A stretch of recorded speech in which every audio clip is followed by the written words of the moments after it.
Yeah, so I'm a Muslim. Sorry, I didn't catch you. What do you believe in? I'm an atheist, but I'm fine with it. Yeah. But I'm fine with everybody else beliefs. Okay. You're an atheist Yeah. or an agnostic? No, I'm an atheist. Atheist. Yeah. What about your parents? They are Orthodox Christian. Okay. Where are you from, if you don't mind me asking? I am. It depends. Are you asking about nationality or ethnicity? Ethnicity. I'm Russian, but all of my family is Russian. Yeah, of course, yeah. Orthodox are normally from that area, isn't it? Yeah. So, yeah, I think the brother was telling you about one of the chapters in the Quran. Yeah. It's one of the smallest chapters in the Quran. Chapter 112 is called Surah Al-Ikhlas. Now, what it tells us about God being one, that He's eternal, that there's nothing like Him. He doesn't beget. That means He doesn't have any children, nor is He Himself begotten. He doesn't have any parents, and there's nothing like Him. Yeah. Now, you see, one small chapter encapsulates what God is in a very beautiful way. Yeah. Now, you said your parents are Orthodox, you are an atheist. Is there a reason you have adopted atheism as your ideology? Well, In short, I don't want the whole life story. I believe yes, there is a reason. It's just that Right. I believe, in my humble opinion, the belief in God is unfounded. At least from my personal experiences, from the experiences I had in life. So I sort of just questioned it. Okay, He exists, but why should I believe it? Is there any evidence to it? Is there any proof to it? As in, is there any rationale as to why I should? Yeah. I didn't find any rationale. I didn't find any logic in it. So I sort of just said, I'm going to distance myself from it until I find rationale. I'm going to be an atheist. Okay. Yeah. So when you say no evidence, Yeah. what sort of, do you have any criteria as to what evidence you're looking for? You know, when you're searching for something, Yeah. then you know exactly what you're searching for, right? Yeah. Well, So when you say that, okay, I'm going to seek God, what kind of evidence will convince you? Well, there are many criteria. The most significant one by far is, are the acts of God, as they are mentioned in the holy books, Yeah. indifferent of what religion they are, be it Quran, be it the Talmud, a Torah, a Bible, are the acts of God reflective and replicable in reality outside of God's influence? Yeah. So that's probably the most significant criteria. But when you're seeking God, what are you looking for exactly? Let's say, how would you know whether you found God or not? Are you looking for are you an empiricist? You're looking for empirical evidence or something else? I'd say yes, probably an empirical evidence. Is there a proof of His existence, an indisputable rationale for His existence? Actually, logically, yes, I would say God, a necessary being, has to exist for us to exist. So if I were to ask you this question, where did the universe come from? What would you say?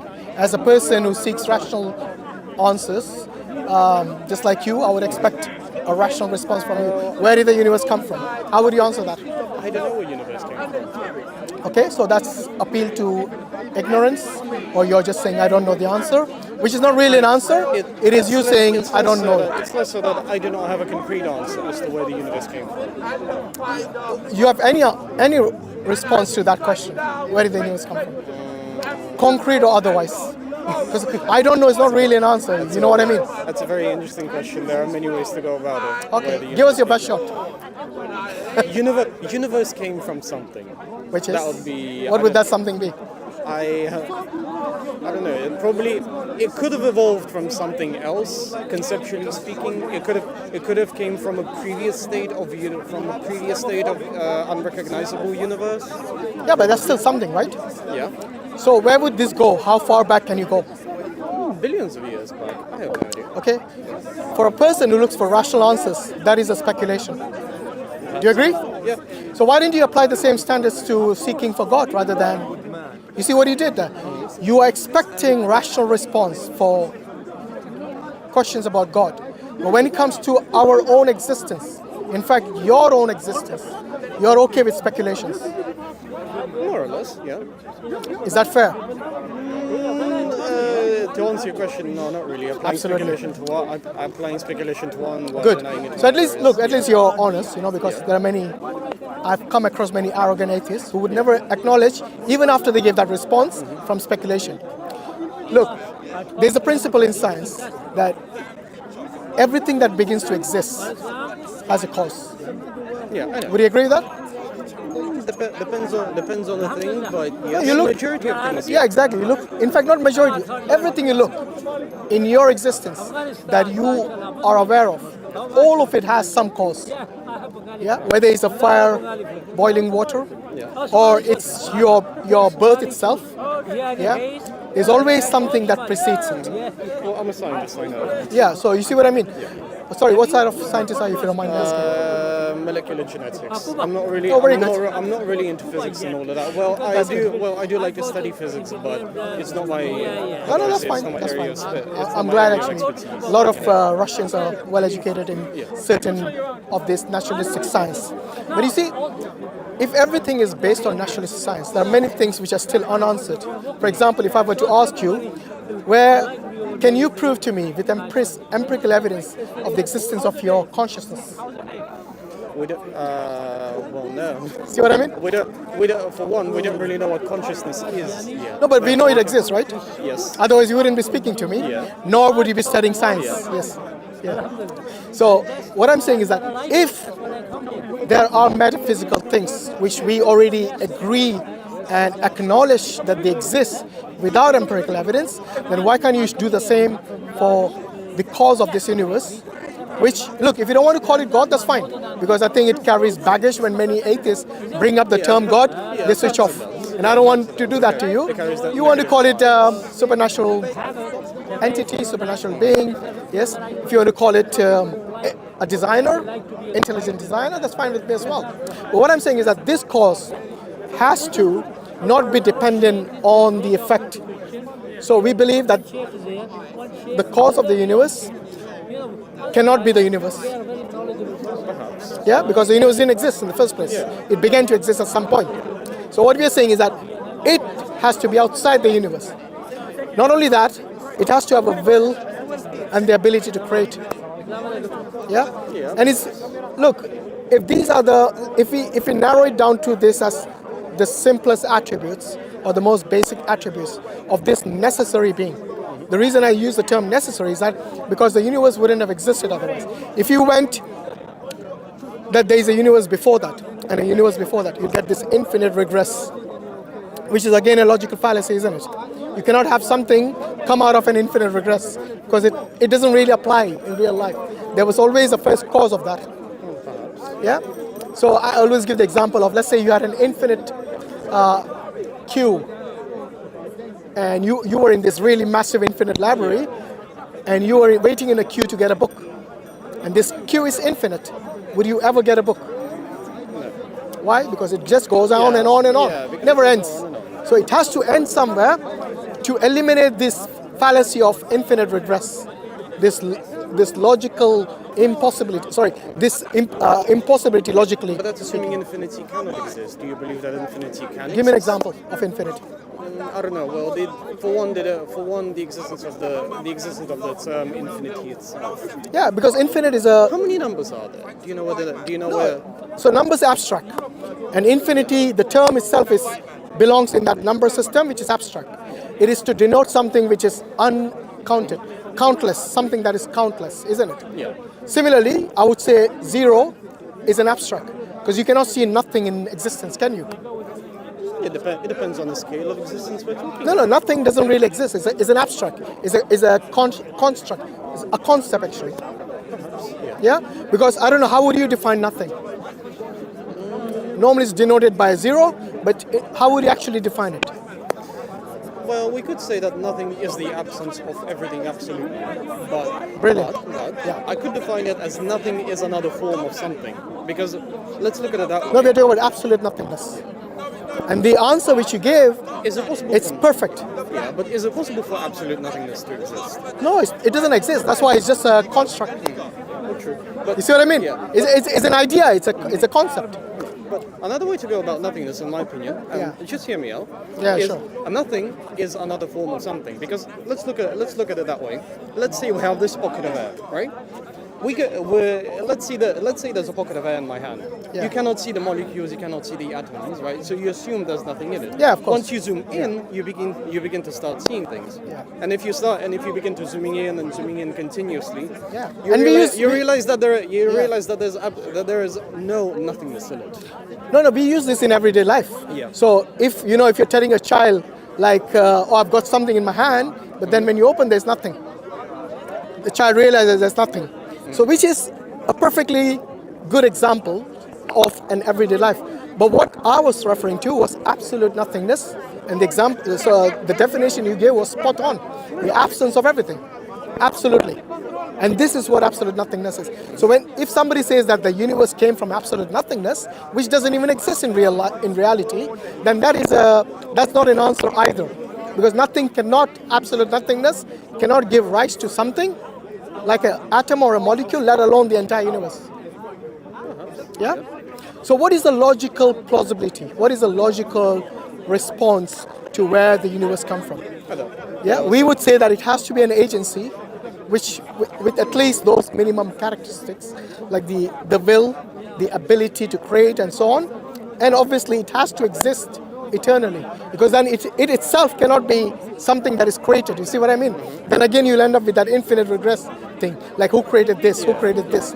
Because the term God itself is not for us, at least as a Muslim, I'm saying that the term Allah or God cannot be created, because by definition it's uncreated, and the first cause, and the first the one who initiated everything. Yeah, so you can say the prime mover, for example. Yeah, we can use all these philosophical terms in order to come to this understanding. But what I'm saying is the term Allah, once you understand that, it means that the one who is like the Surah Al-Ikhlas I mentioned at the beginning, where it talks about the uniqueness and the oneness of God. And it cannot have parents, it cannot have children. Yeah, and this Almighty God is someone who is eternal. Because like I said, it has to be, to be a necessary being. And Allah couldn't have existed otherwise, any other way. Yeah. Yeah. So it has to be a necessary being which brought about all of this existence. See what I mean? Yeah. And because if you're seeking logical answers to anything, just like you mentioned that you need to understand it rationally and logically. Logically, it doesn't make sense that it comes from nothing. Logically, it doesn't make sense that it created itself. Sorry, brothers, I can't hear. Sorry. Okay, so what I'm saying is that the only plausible answer is that there has to be an agency which brought about all of this into existence, and it has to be obviously intelligent, have the will, have the ability to create, have to be eternal. You see what I mean? Yeah. So it is logical. It is not something which is illogical to believe in God. Would you agree? Yeah, perhaps. Yeah? Yeah, perhaps. So, I mean, I don't know. What I would want you to do is look into religion, look into Islam in particular. The reason I'm saying Islam in particular is because it gives you the answer from the Quran very succinctly, very clearly, to the point about God and about our existence and our purpose in life as well. What would you say? I know this is a philosophical question many people ask. What would you say is the purpose of your existence or human existence? What do you think is the purpose? Depends on what sort of purpose are you talking about. Are you talking about core purpose? In which case I'd say there is no intrinsic purpose. Purpose is what you make it. But everything has a purpose. The coat you're wearing has a purpose. Yeah? The shoes you're wearing has a purpose. Why don't you and I have a purpose? Well, what is our purpose? In which case I'd like to ask you, in your opinion. Yeah, I mean, this is an existential question we all ask, yeah? As a Muslim, I have an answer. I wanted to know your perspective as someone who doesn't believe in God or believes in rationality and naturalism. Yeah? I wouldn't, in which case I wouldn't really say, I might have misspoke at the beginning saying that, rationality. Plausibility would be more rational. Yeah, plausibility. I'd still say that purpose is ultimately what you make it. So long as you set yourself a goal, so long as you have a mission in life, and so long as so long as you desire to accomplish it and you set out to accomplish it, that becomes your purpose. No matter, it doesn't matter whether it's concrete or abstract. No, but when I say purpose, what I meant was like, what is the true purpose? Because if the answer to that question was subjective, then For example, a gangster will say that's his purpose in life, to be a gangster. But you wouldn't agree with that purpose, would you? You would object to that purpose. In most cases, I would. Exactly. So that's the reason I'm asking, what would be an objective response to this question, this existential question, as to the purpose of humankind or human beings, or you or me? To live, to perceive the world, to create. Animals do that. How are you special? Well, they procreate, Yeah. they live, Yeah. they are aware of their environment. Well, procreate. I said create. Artistry, perhaps society, organize, all of that. Yeah, have you seen a beaver's dam? Have you seen a weaver bird? Yeah. Yeah, they do better job than us many times. So look, Can a beaver perceive abstractness? you know what? By the way, that response of yours was slightly, like, let's say, accurate, because as human beings we are different from animals. Absolutely, there's no doubt about it. Yeah. Because of our rationality, because of this faculty of reasoning, we are able to have a civilization. We are able to write books, poetry, music, all those things. Like beautiful things in our life. However, would that be the purpose of everyone? Because some people, if they don't write a poetry or they haven't done anything significant in their life, and they're only like on a day-to-day basis going about their daily life, would we consider them to be less in purpose than these, let's say, people with skill sets? You wouldn't, because they are still human, aren't they? Yeah? By the way, as a Muslim, we have a response to that question in the Quran. Allah says, forgot the verse now. Yes.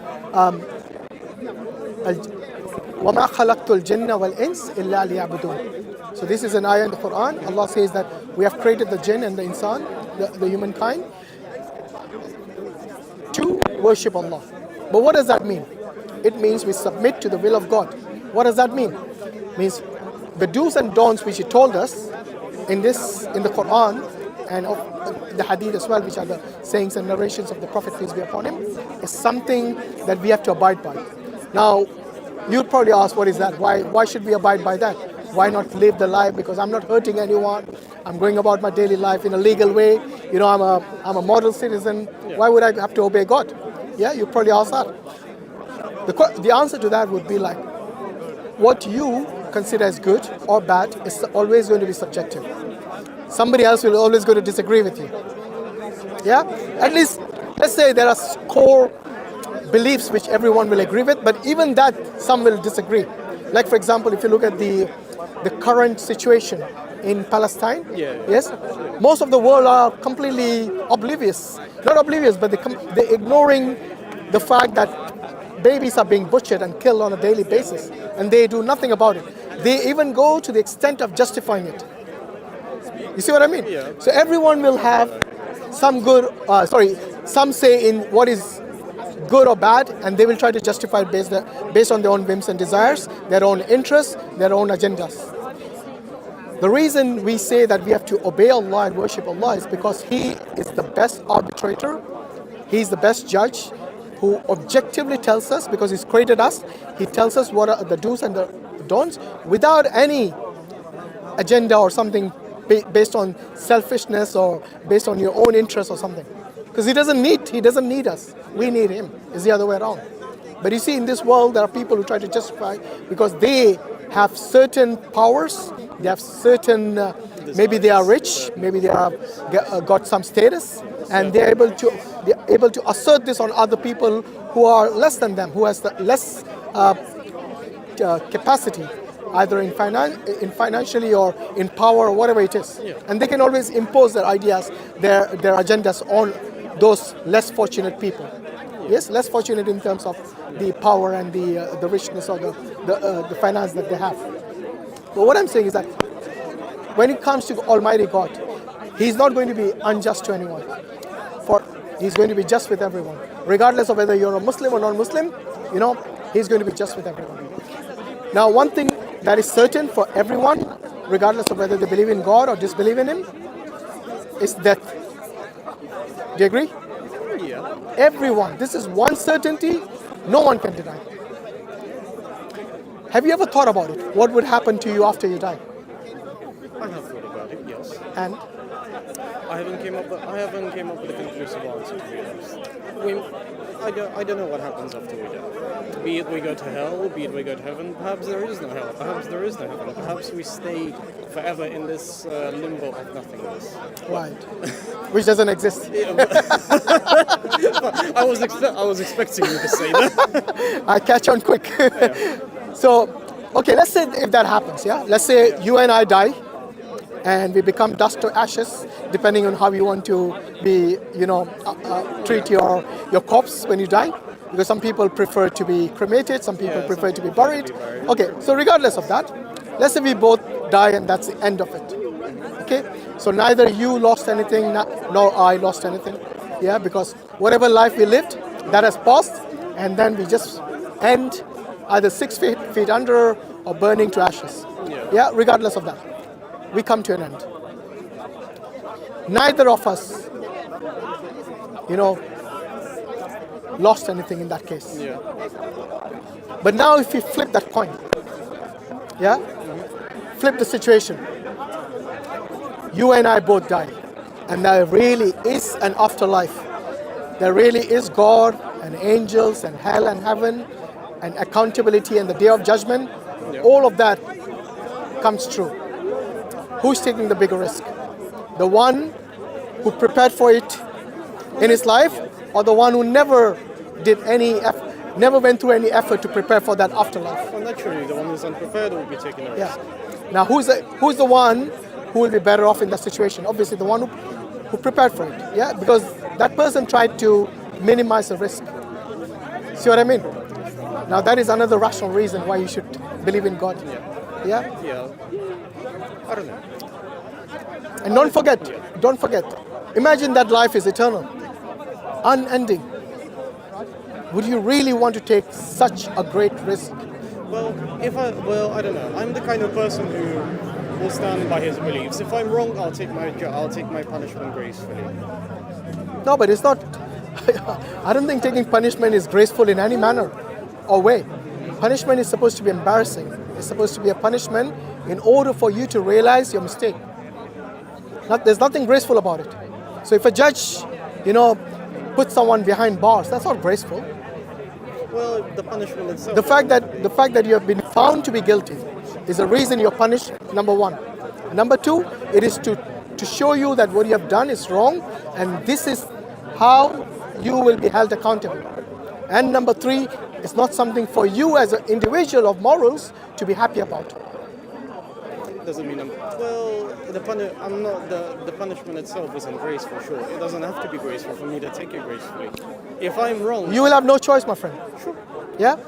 But the question I'm asking you is that a person with your intellect and rationality and your education, would you really want to take that risk? No, not really. Well, I'm pretty sure nobody in the world wants to take the risk, but it's only a matter of, are they going to admit their wrongfulness? That should be the question. Even if you admit, the punishment is going to be there. Sure. But why would you want to take such a huge risk? Because I was wrong. No. You were wrong. You will find that out afterwards. But why I'm asking you about while you're alive, why would you want to take that risk? Why would you not want to minimize the risk? Because an intelligent person would do that, to minimize the risk. For example, if I were to ask you, would you put your family in harm's way? You wouldn't. You would never allow any harm to them, and you would never ever take that risk. If you had a way, you'll try to minimize the risk. But by rejecting God and by rejecting the obedience to God, you're putting yourself and perhaps your family as well in great danger and risk by your own volition. Because on the day of judgment, when you stand in front of God alone by yourself, no one will come to your aid. Doesn't matter how rich you are, how powerful you are in this world, whatever links you have, whatever contacts you have, even your own family won't come to your aid. Because you will be standing alone in front of God, and you will be held accountable for every deed that you have done in this world. And you know what is the biggest sin in Islam? What is the biggest sin in Islam? Sorry? What is it? I have no idea. Yeah, it's called shirk. Shirk means rejecting Almighty God or associating partners with him. Both of them come under shirk. So you're rejecting the creator, the one who gave you sustenance, the one who blessed you with all this life. Sorry, did you say you were a microbiologist? Molecular geneticist. Okay, very good. Molecular genetics. So you know about genetics, right? Yeah. We got trillions of cells in our body. Yeah, a lot. And within each cell, we have the DNA. And within each DNA, we have got this, which they call the largest word chain. Letter chain. Mm-hmm. Yes? In every cell, in every human being. Yeah? So let me ask you a question before that. If I were to tell you somebody wrote the word, what's your name? Max. Max? Yeah, let's say somebody wrote the word Max on a beach. And if I asked you that writing, those letters, and that word just came about by itself, would you believe that? No. That's only 3-letter word, right? Yeah. Now if you got a trillion letters, let's say millions of letters of words. I don't know how many letters are there, and you probably know better than me. Probably millions? In a DNA, it depends. There are four nucleotide bases, adenine, thymine, guanine, cytosine. Yeah, so the 4 nucleotides, when you string them together... billions. Exactly, yeah. So our genome is extremely long. That word would be billions of letters. Yeah. One word.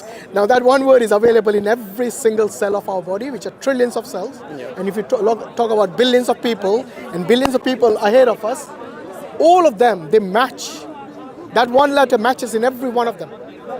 If that 3-letter word, Max, on the beach cannot come by itself, where do you think this blueprint in every one of us, which tells us what color eyes your child's eye is going to be? Yeah, based on obviously yours and your partner's their genetics, the genes. Yeah. Where did that? Because that looks like a program to me. It's something that replicates in the next generation. Yeah. And that program has to come from an intelligent source, right? It cannot just come by itself. It's so unique and so beautiful and so precise in terms of passing on the genes to your progeny, isn't it? So what I'm saying is that there has to be an intelligent designer to write this program in us. Yes, to such precision. Yeah. Have you ever seen anybody say that, my brain is now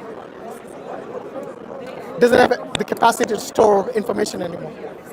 I've never really quite heard anybody say that, no. Yes, and there have been research, people are doing research to use the DNA to store memory. Yeah, I've heard of it. Yeah, you heard of that, isn't it? Yeah. So I think they call it the DNA disk or something like that. But anyway, what I'm trying to say is that our brains have the capacity to store so much information. Yeah. So even the biggest hard disk or whatever disk they have it'll always have a capacity, isn't it? There's always going to be a limit. But our brains just keep on getting. I think the limit is up to us. How much we can absorb. Yeah. Yes. Yeah. So it's something. All of this, it's not a product of chance. Just like I would say that person who wrote Max is not a product of chance. It is a product of an intelligent person, or at least a person with some intelligence, to be able to write a 3-letter word like Max on a beach. You can never come to a conclusion. You cannot infer by that, saying that it just came by itself. Because you're intelligent, it would be an insult to your intelligence if you did that.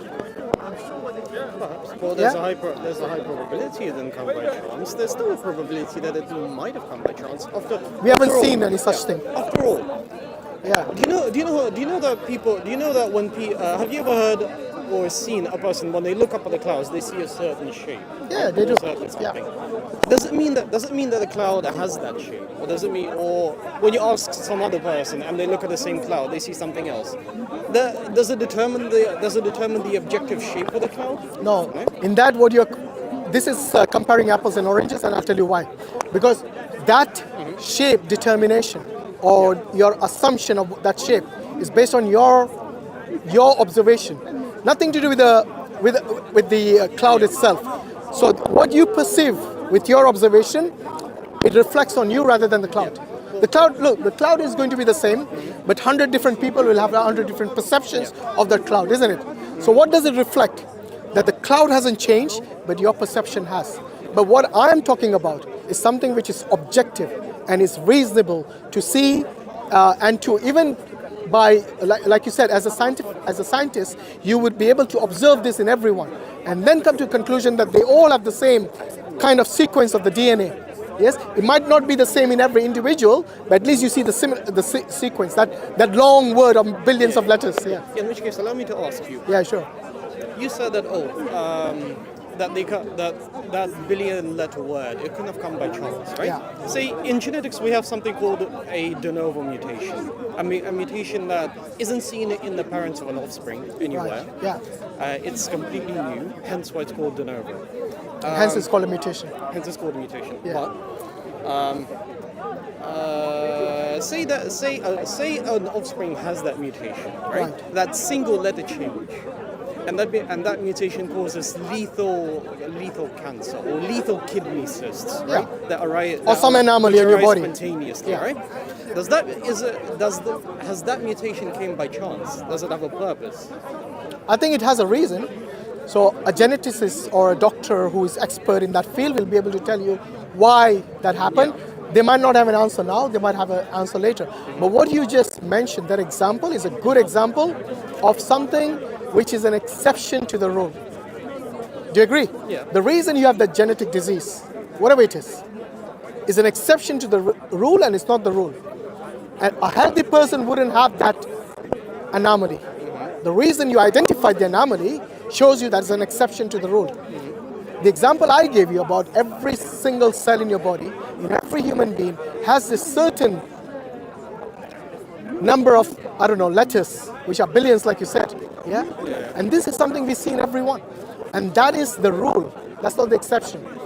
And that program, which is available in everyone, which is absolutely key to passing on your genes to your progeny, is a program which cannot come by chance. The exceptions can come by chance. Yeah? Because, maybe there's something in the environment which changed that.